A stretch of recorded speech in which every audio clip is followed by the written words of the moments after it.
Good evening and welcome to Beyond the Headline. I'm Tammana Inamdar. This is a show that intends to tell you not just what the news is, but why it matters.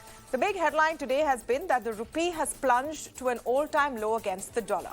The rupee weakened to as much as 77.58. That's 77 rupees 58 paise to a dollar, and finally closed 60 paise weaker at 77 rupees 50 paise to a dollar.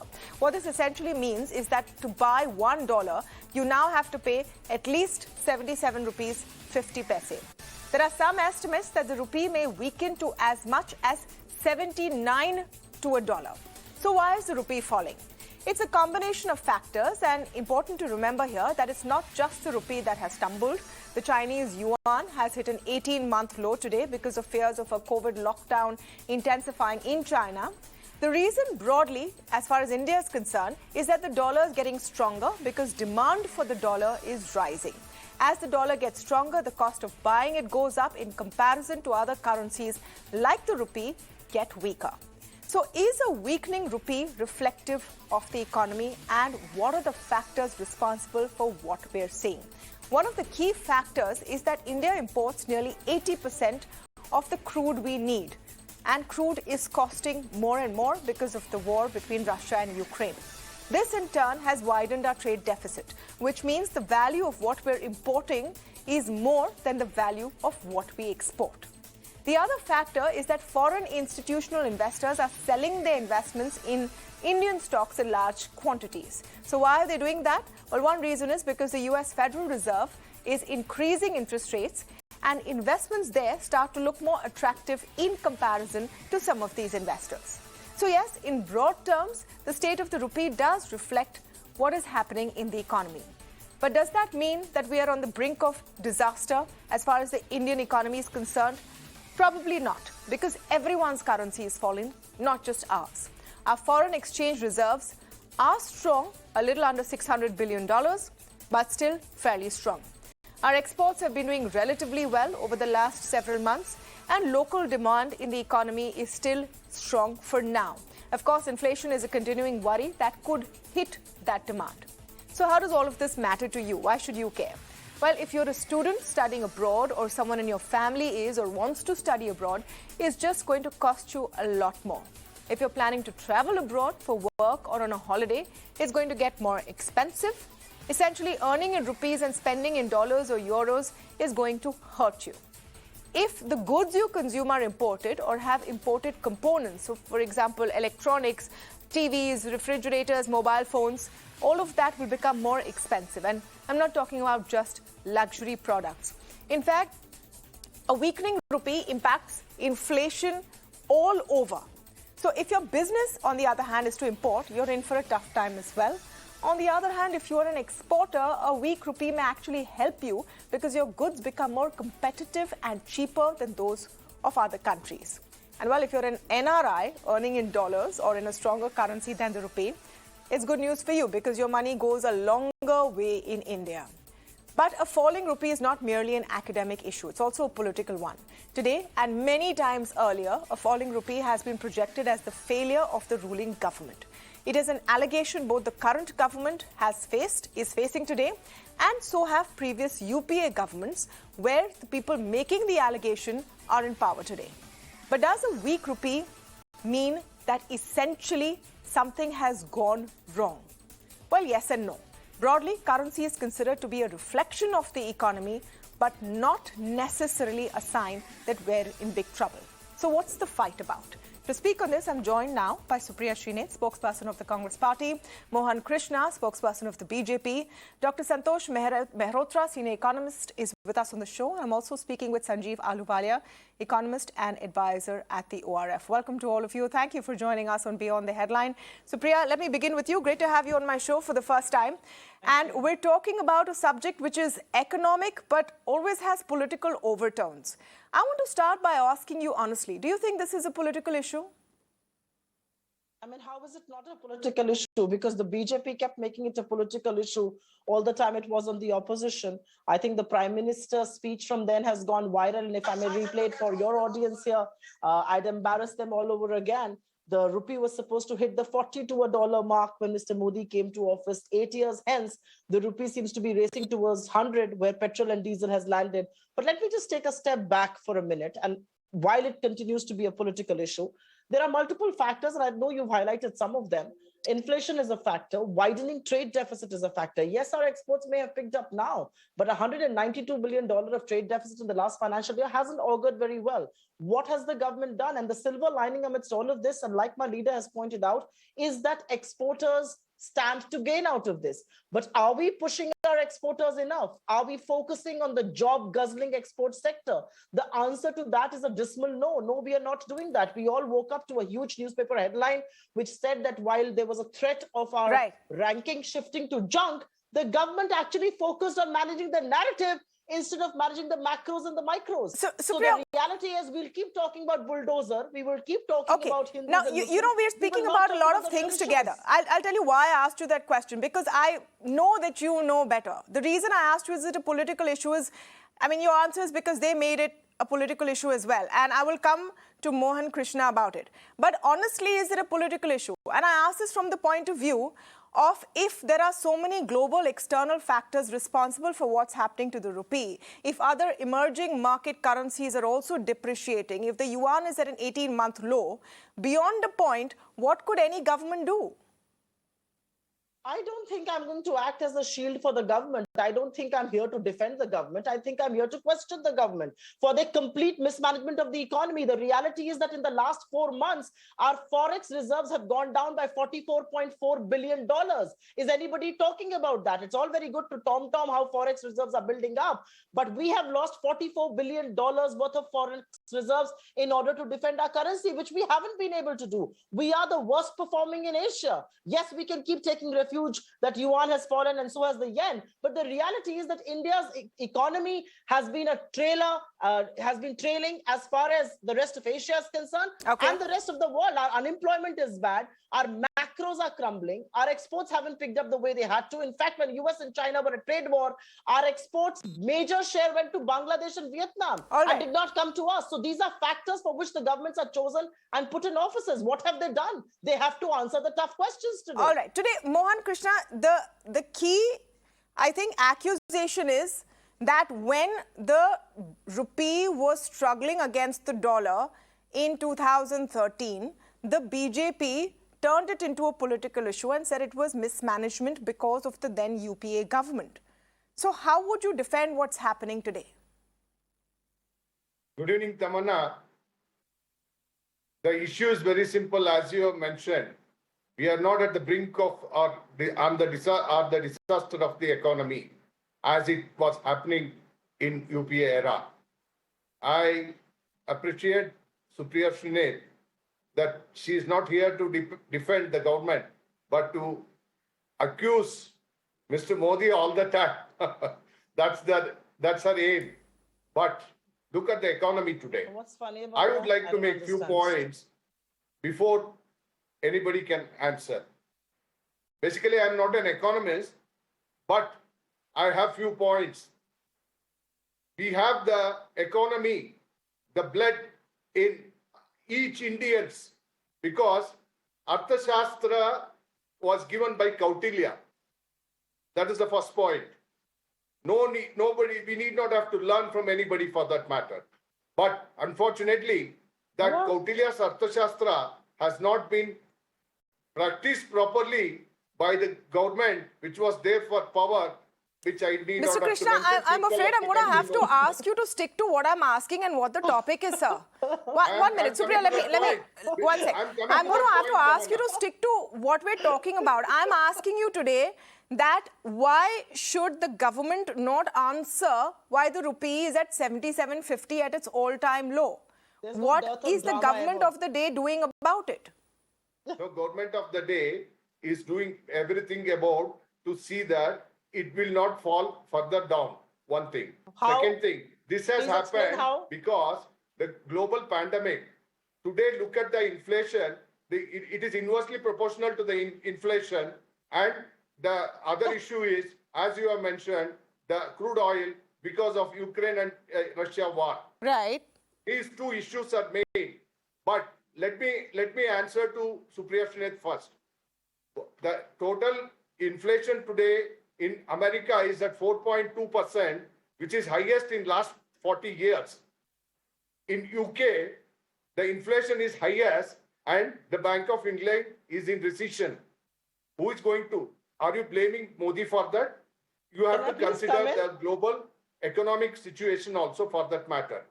For that one reason, the rupee is sliding down today. But it is not because of the mismanagement which has happened between 2004 to 2014. Can I please make a point? Era, okay. The most of the corruptions, most of the mismanagement of the... Can I please come in? All right.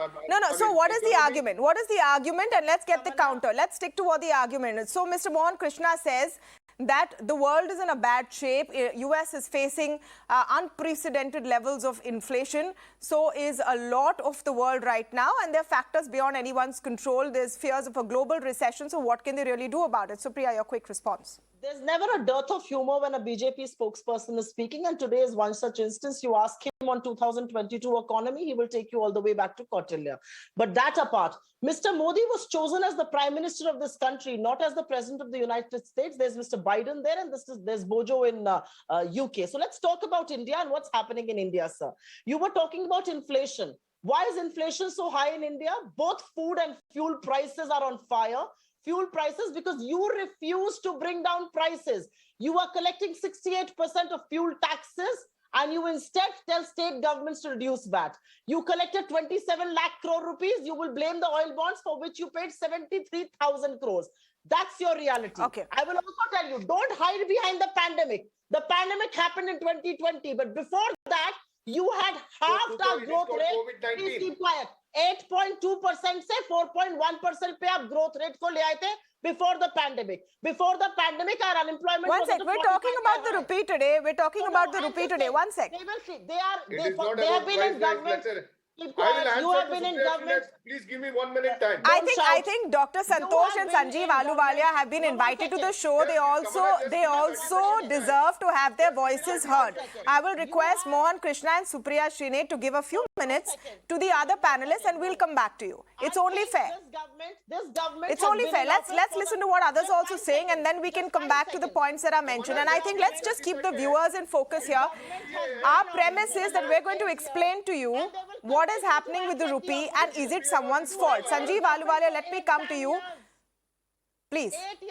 Let's others give a chance. Let others get a chance. Supriya, Mohan Krishna, please, I request both of you, let others get a chance. I don't want to fade your audio down. Come on, guys. Let others get a chance. We have enough time. There's no dearth of time. We will come back to it. The idea is to put cogent arguments in front of our viewers because I'm sure you all also believe that the viewers are capable of making up their own minds if you place facts before them. So let's attempt to do that. Sanjeev Ahluwalia. Now the question is, we have a global situation. There might be several factors of why our currency is falling. Others also is. But isn't it a fact that the rupee has taken a bigger beating than other emerging market currencies? Let me just make a preliminary comment, Tammana ji.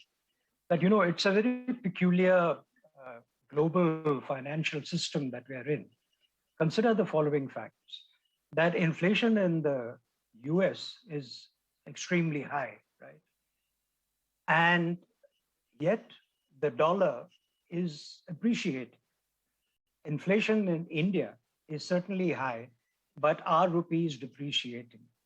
What exactly is the reason for this? The reason is that, you know, we are caught in a system where the dollar is the reserve currency, and therefore, come what may, if foreign investors, the might of which and the volume of funds that they control is growing bigger, so they rush back to the dollar at any time when there is uncertainty. And as you will appreciate, there's a great deal of uncertainty today for all the reasons that you mentioned. Plus, it is also a fact that, you know, growth in India has not certainly been very high for some time now. Even before the pandemic, growth was slowing down. And the RBI, in its latest assessment, has said that in the Q4, the fourth quarter of this financial year, growth is likely to be only in the region of 4%. Though average growth over this year, they assess at 7.5. But expectation is that with what's going on today, that growth number or that growth projection will come down. So nobody in the world is in a good position today. Inflation in the UK is 10% No, the question is, are we worse off? I think we have to simplify this for our viewers. Are we worse off than others? Sorry? Are we worse off than others, Mr. Ahluwalia? No, you see, it's not a question of, this is not like, counting the number of potatoes that somebody brought back from home. It's a combination of factors. Right. Consider that we are a poor country. We are a large country in population and also in terms of our overall economic size, but we remain a poor country. And analysts who study India know this. They know, for instance, that if inflation is high, the government is going to be compelled to spend more on welfare, probably the same amount as they spent last year, rather than a lower amount that they've budgeted this year, which is about a trillion rupees lower. They know this. So they factor this into their consideration of whether to remain invested in India or not. Right. They also know that our import-export balance is adverse. But that is a historical trend. Our entire foreign exchange reserves are built from borrowing, not from having a surplus of exports over imports. But that's been true for the last 7 years. Okay, let me bring in Dr. Santosh Mehrotra. I would not say, yes. Let me just conclude. Yes. I would not say that India is worse off than any other country in the world. In fact, I would say we're rather better off because we have a seat at the high table. Right. We have followed a very sensible policy with respect to the crisis in Ukraine. But sir, how does that matter with the rupee? With all due respect, Mr. Ahluwalia, we're talking about the rupee. We're not talking about our diplomatic prowess. We're talking about the rupee. Dr. Santosh Mehrotra, let me bring you in. I mean, the reason why we're vulnerable, and this is the fact, we focus on facts on the show, is because we import 80% of our crude requirement.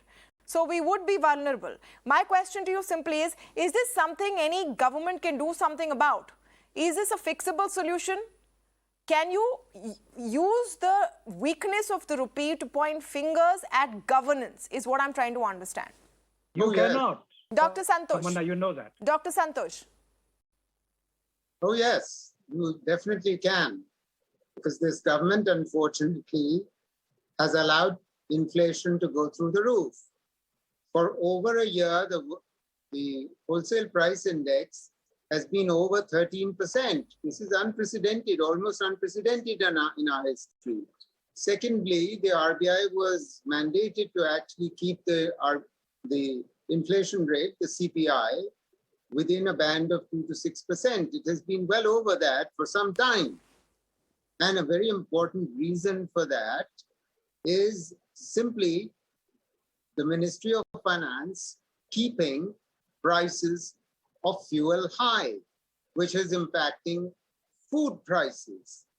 Food inflation was 31% between July 2020 and July 2021.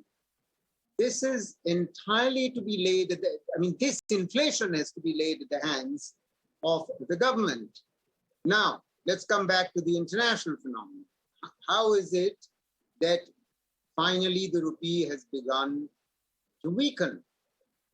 It was inevitable that it was going to weaken because in real terms, in the real effective exchange rate of the rupee over a 5-year period prior to COVID, and even until after COVID broke, the real effective exchange rate was strengthening, meaning our exports were more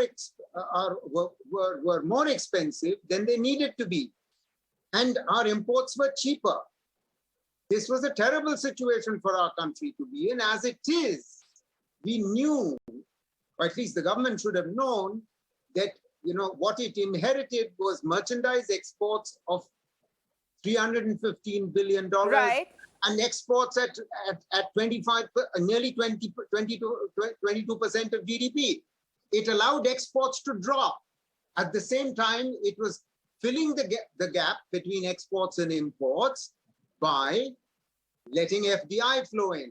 foreign institutional investors to come in. So obviously the rupee was appreciating. Yeah. If the rupee was appreciating, we were not being able to export. This was a very important reason. Now what's happening is the dollars are flowing back because that was inevitable. You know, they're fleeing to safe havens, and inevitably the rupee is going to depreciate. In the long run, that's going to be good for us. However, in the short run, we're going to take a huge hit because it's going to cause the moot question, Mr. Krishna, the moot question is, have we managed the economy as well as we could have? Let me go to Mohan Krishna on this. Have we managed the economy as well as we could have? This is all interconnected. Have we managed our situation as well as it could have? FI money sometimes is called hot money because the moment they find a better place to invest, now, you know, the Fed is raising rates, is looking more attractive, they've run off. And that's what also is contributing to the rupee weakening. So the question is about economic management. Mohan Krishna, let him just answer, please. Tammana, I thought that performance was rather good in the year that just closed. Not bad. It was better than the year before. Is decreasing. One minute. Mr. Ahluwalia, I request you to wait till Mr. Krishna answers so that the viewers can understand what's going on. If everyone speaks together, no one can understand what's going on. So let me get Mr. Krishna to answer, please. Yes, sir.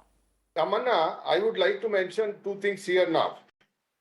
Annual rate of depreciation of rupee during UPA time between 2009 to 14 was 4.1%, while it is 1.1% during Modi government, Honorable Modi government, between 2014 and 2018, I am talking, barring 2021, because 19 is the year where the COVID-19 has started, the global pandemic started. So we have to discount it. We have to give discount to the government. Coming back to the governance and economy, economic policies of the government, how it has helped to curb it. Look, I would like to mention one more point here. Very importantly, foreign exchange reserve in 2013, when UPA was in power, I'm talking of 2013, was 292. There was no global pandemic or anything for that matter. But today it is now at $600 billion. So, do you mean to say FIs are also flowing into India? This is a temporary, there was an anticipation already there that because of the highest inflation in US, the US federal government is going to announce the increase in rate of interest. It has just happened now. Yeah. It is a temporary phenomena that the investors are going there. But look at the economy of India today. We are at the, even Mr. Supriya Shrinate was saying that we are the worst economy in the Asia. I'm sorry, Supriya Shrinate, your good friend. What Congress, Rahul Gandhi is saying, ICU, Congress is in ICU.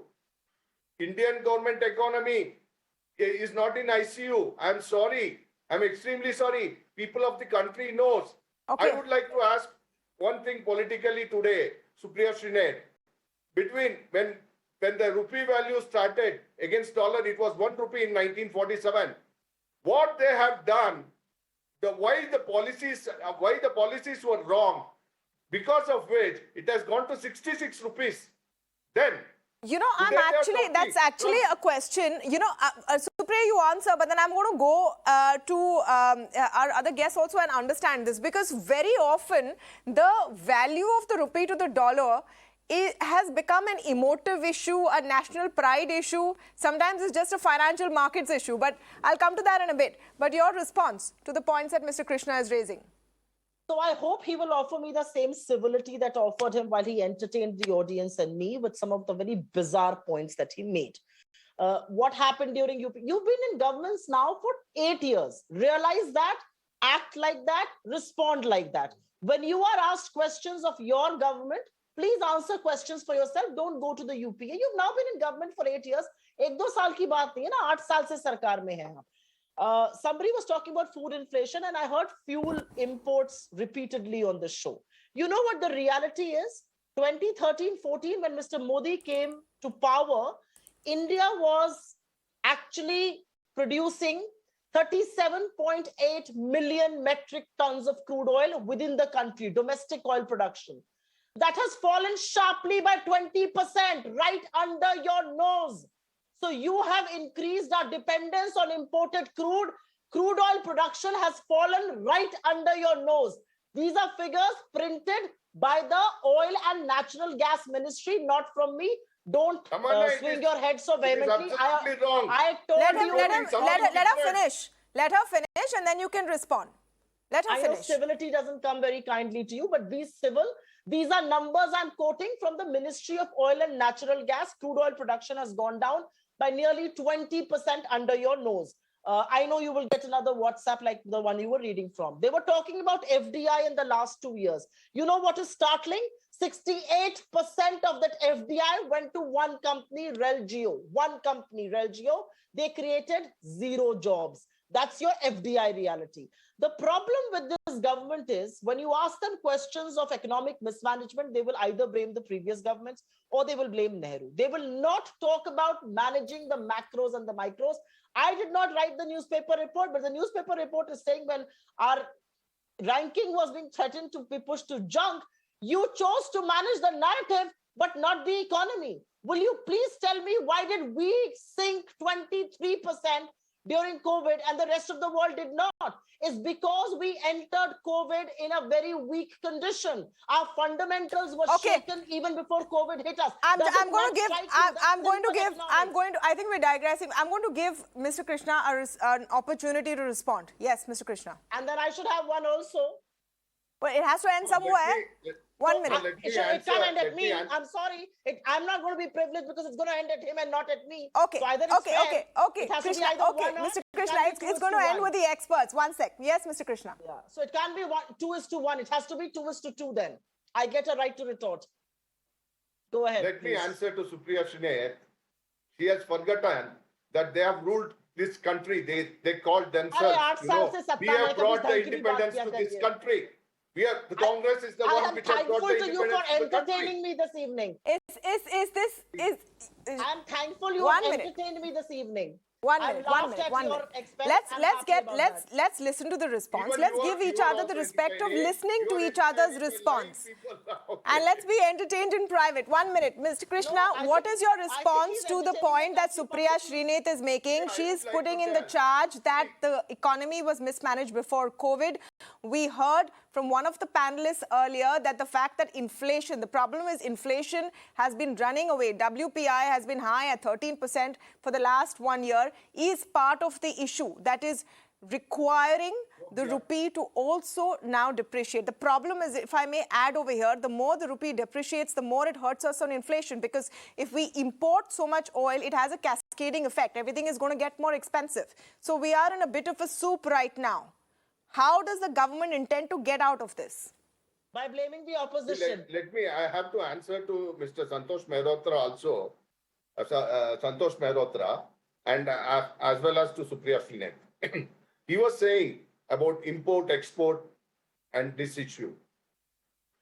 See, look, you are talking about last 1 year.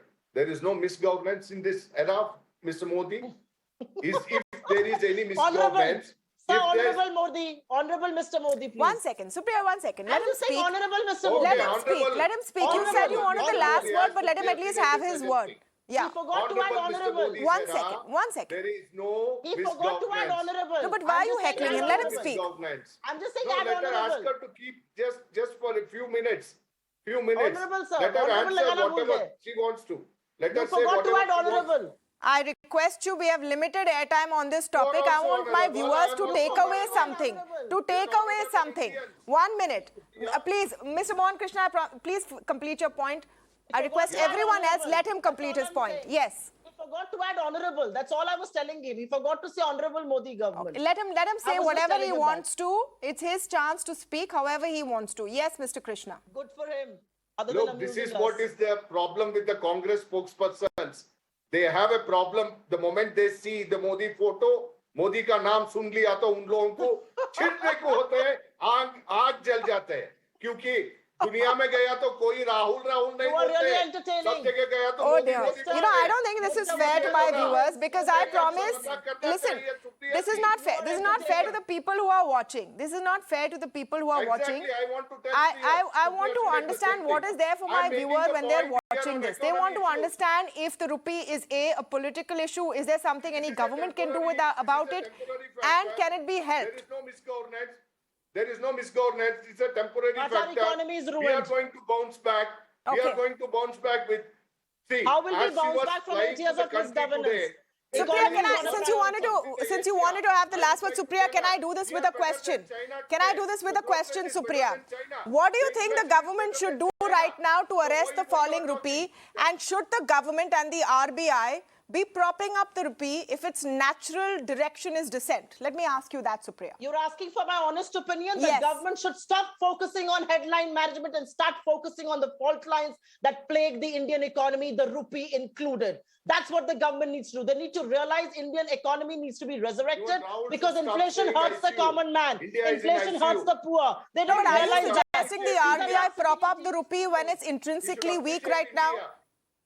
Being an Sorry? Indian. Are you suggesting that the RBI prop up the rupee even if it's intrinsically weak? No, I think the RBI should focus on both the rupee management as well as inflation management, something that it has failed to do in the last 3 months, along with the fiscal policies of the union government. I also believe the exporters need to be incentivized to leverage the weak rupee, at least make something of the weak rupee. That's what the government is not doing. Look at what Rahul Gandhi is telling you. He's giving you a positive signal. He's telling you, let's get the exporters Right. to leverage the weak rupee. Okay, We are just, not- we are on the not note of blaming you, exporters, not by the way, stock and I've been barrel. speaking to exporters today and they have been explaining that currently exporters now depend on the rupee only up to 60%. They have started hedging their bets over the last few years. So a weak rupee is not necessarily as good for exporters as it used to be. Tammana, the But I exporters will... have always hedged their bets. This is Yeah. not the first time the exporters are doing Exactly. that. I will give the last word to our experts because Dr. Santosh and Mr. Ahluwalia have been so patient and quiet. I think they deserve to get the last word.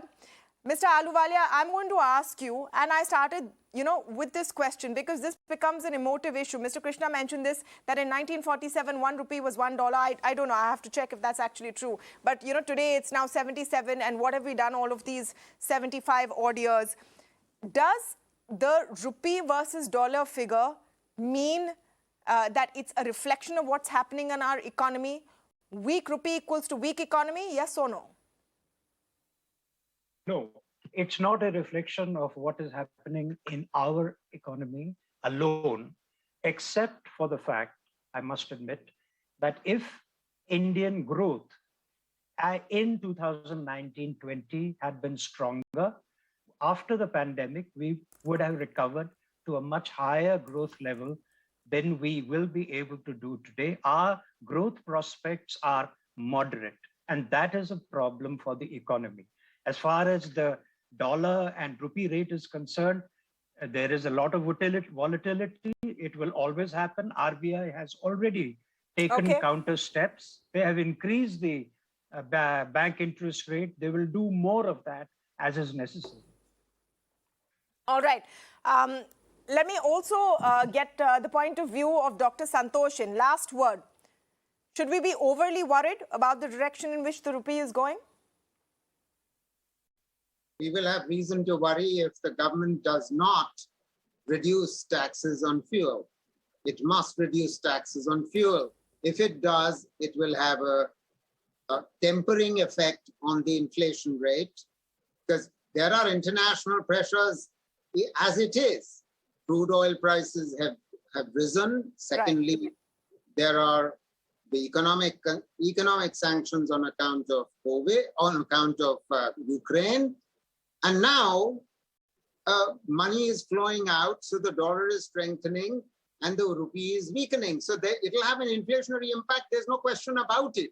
So the middle class and the poor have to be protected from a further bout of inflation. Right. Inflation has already been, very hurtful. So inflation is at the root of our biggest problem right now. The rupee perhaps is going to have and hit more headwinds, go into much more trouble if we don't curb inflation. There are some global factors we can do nothing about, but perhaps we can at least protect our most vulnerable right now. On that note, I'm going to take a very short break. I want to thank everyone for joining us on this discussion.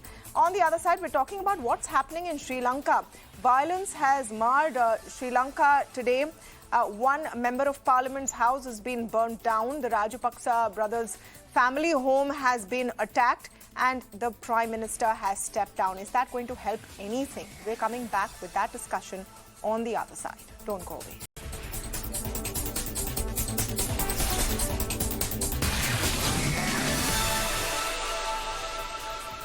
Welcome back. Amidst the worsening crisis in Sri Lanka, Prime Minister Mahinda Rajapaksa has stepped down. This came moments after a nationwide curfew was announced in the island nation.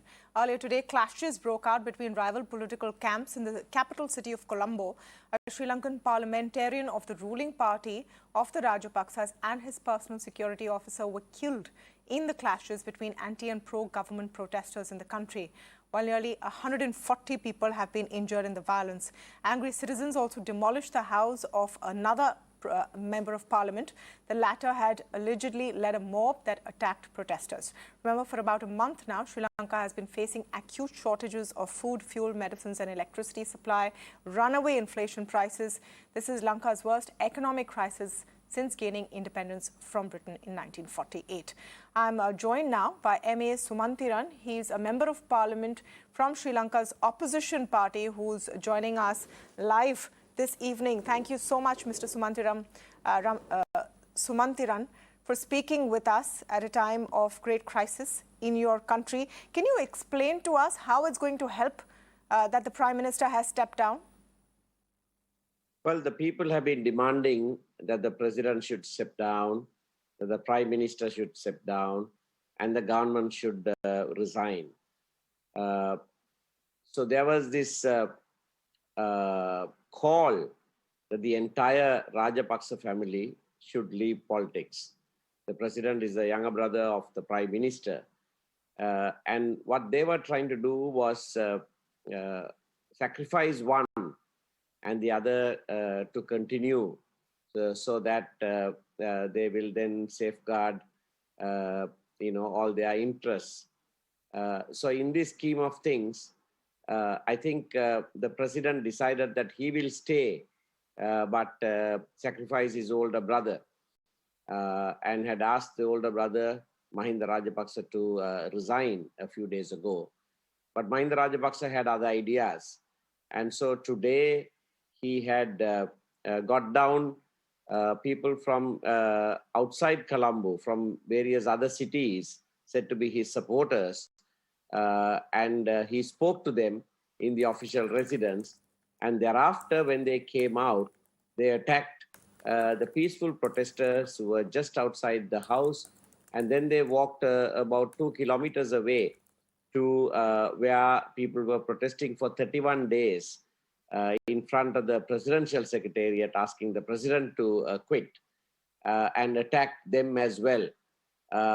People saw, the general public saw all these things happening through social media. Right. And people got out of their offices and other places and went out to protect the peaceful protesters. That's how the clashes started happening. You know, very unfortunate clashes, some violence, one against the home of a member of parliament. One member of parliament has lost their life along with their security officer. Mr. Sumanthiran, how will peace now return to Sri Lanka? What is the way forward?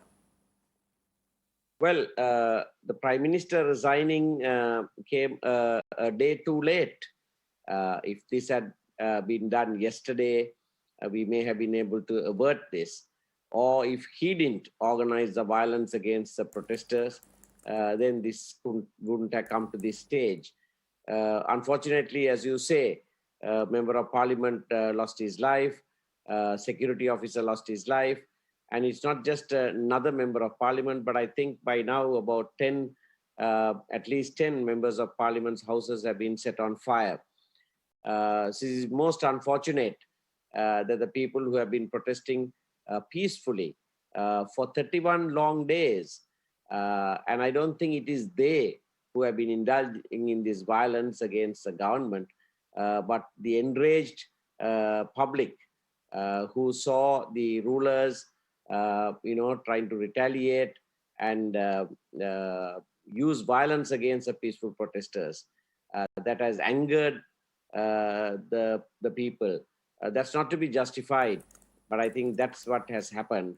The situation has to be brought under control. So how will that happen, sir? How will that happen? So the Prime Minister stepping down, does it pave the way for an all-party government to come into place? That was an offer that the Rajapaksa brothers put on the table right in the beginning of the crisis. Opposition members did not want to join this all-party sort of government.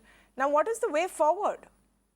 You see, even if you join the all-party government, the president continues to be the head of that government. So that is why the opposition parties refused. The main culprit is the president, and the call of the people was very clearly that the president should step down first. So all-party government in parliament means nothing because the president still will continue to be the head of government. He's an executive president, unlike in India. And so the power will be entirely in his hands. There won't be any change at all. So now also, the president has to appoint a new prime minister and a cabinet of ministers. Yet, I don't think the opposition parties will be ready to form any government because unless the president steps down, there is no real change. Are you hopeful that the president will step down at all? And is there a concern that the military will come in and you might move towards military rule? I think in the current circumstances, the president may not resign, and I don't think we can reasonably expect the president to resign forthwith. But the president must come into an arrangement of a smooth transition of power from his hands to an interim arrangement. He must be willing to have the bill in parliament passed to abolish executive presidency once and for all. The Bar Association of Sri Lanka has made some far-reaching proposals, excellent proposals, which has been accepted by all the opposition parties for now. They met the president yesterday, but the president is yet to respond to those proposals. So if he responds positively to those proposals, then yes, certainly there is a way forward. There'll be a buffer time for the president also to go out of office, but the transition will be smooth and without violence. The ball is now in the president's court to accept that offer or not. Absolutely. Thank you so much for speaking with us on this very, very sensitive issue and these fast-paced developments. M.A. Sumanthiran, Sri Lankan Member of Parliament from the opposition party, talking about what's happening this evening in the neighbouring nation. Now, ahead of tomorrow's hearing in the Supreme Court on the validity of the contentious Sedition Law, the centre has informed the top court that it has decided to re-examine and reconsider the provisions of the law. It has also requested the apex court to not take up the Sedition Law validity case till it is examined by the union government. Earlier, the government had maintained that Sedition Law shouldn't be struck down. Instead, its misuse must end. Reacting to the news, Congress has said that the centre is now trying to course correct. Honorable Prime Minister Modi ji has clearly stated and directed that we will reconsider and re-examine the provisions of the Sedition Law. We have conveyed it to the Honorable Court that we are taking a decision. So government's position is very clear, and I hope the court will understand it. And court should not get into this territory of framing laws because government has already given the commitment. I certainly hope that the decision to review the Sedition Law will be leading to a repeal of this law, and I think this process of review hopefully will not take too long. I sincerely hope that it does not take too long and that in the process the Supreme Court is not divested of the opportunity to determine the constitutional virus and validity of this very oppressive, archaic and colonial law.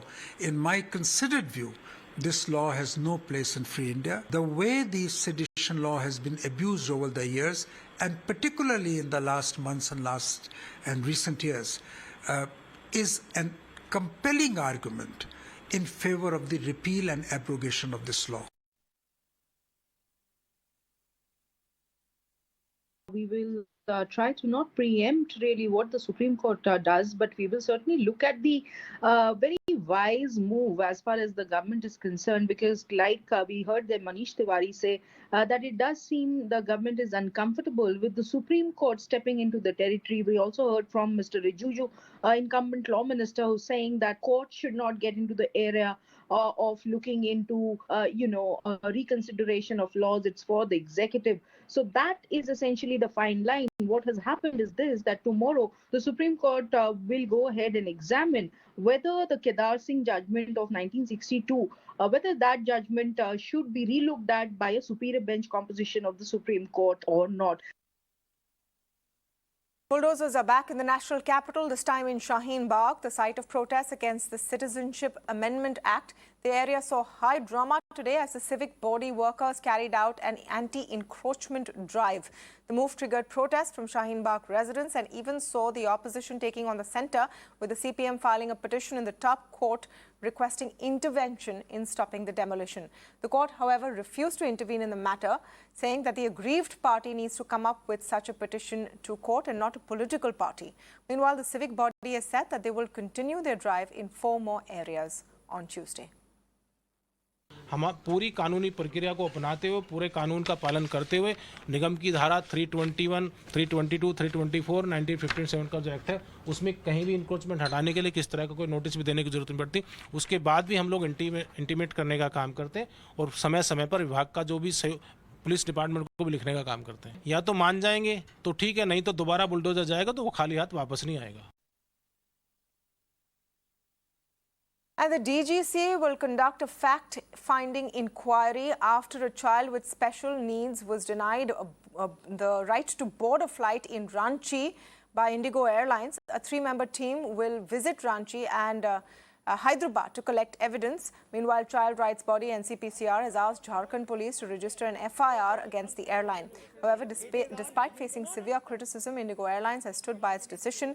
In a fresh statement, the airline has said that they took the best possible decision under difficult circumstances, and as a goodwill gesture, they've now offered to buy the child an electric wheelchair. While clarifying the incident, Indigo said that throughout the check-in and boarding process, their intent was only to fly the family. Now, the background is that a family with a teenaged child who was wheelchair bound and differently abled was not allowed to board a flight from Ranchi on the claim that the child was disturbed at that point. Let me go across to my colleague Hina, who's taking us through the sequence of events. 7th of May at Ranchi Airport, high drama unfolded after a child with special needs was not allowed to board the Indigo flight from Ranchi to Hyderabad. He, along with his family members, were denied boarding by the manager of Indigo, who was present at the airport at that point in time. This video was shared by a passenger on social media and it became viral. Indigo faced a lot of backlash as well. And following that, 2 statements have been issued by Indigo in 2 days. Indigo, in the second statement, has expressed regret and has also offered an electric wheelchair to the passenger, to this child with special needs who was denied boarding. Civil Aviation Minister Jyotiraditya Scindia has also reacted, saying that there's zero tolerance for this kind of a behavior. He's ordered an investigation as well. DGCA had sought a report from Indigo. After receiving that preliminary report, DGCA has formed a 3-member panel that will be visiting Ranchi as well as Hyderabad, where the family is right now, to find out the facts of this particular case. And after 1 week, we can expect action in this case. In 1 week, this team of DGCA will be gathering all evidence, will find out really what had happened, and then action will be taken against those who were responsible. And breaking news coming in, a blast has been reported outside the Intelligence Department building in Punjab's Mohali. Sources say a rocket propelled a grenade that was hurled at the 3rd floor of the building. My colleague Bhavtosh is joining us with more details. Bhavtosh, what do we know at this point? Well, Tammana, the information that we can confirm to our viewers at Mirror Now that rocket-propelled grenade launcher has been used on the third floor of the Punjab intelligence unit, and this is a very disturbing news. The very fact that terror groups have access to a weapon which is very restricted. This weapon has been used and at around 8:10 p.m. This weapon was used and it successfully, in fact, was used and it landed on the third floor.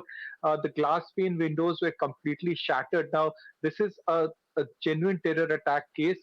This comes close on the heels of what we had seen happening in Haryana and Punjab, where several terror groups and their terrorists were arrested, in which large number of explosive and weapons were seized. In fact, IEDs as well as traces of a mix of RDX have been, in fact, seized from these terrorists. And there were also series of attacks that have taken place in Punjab.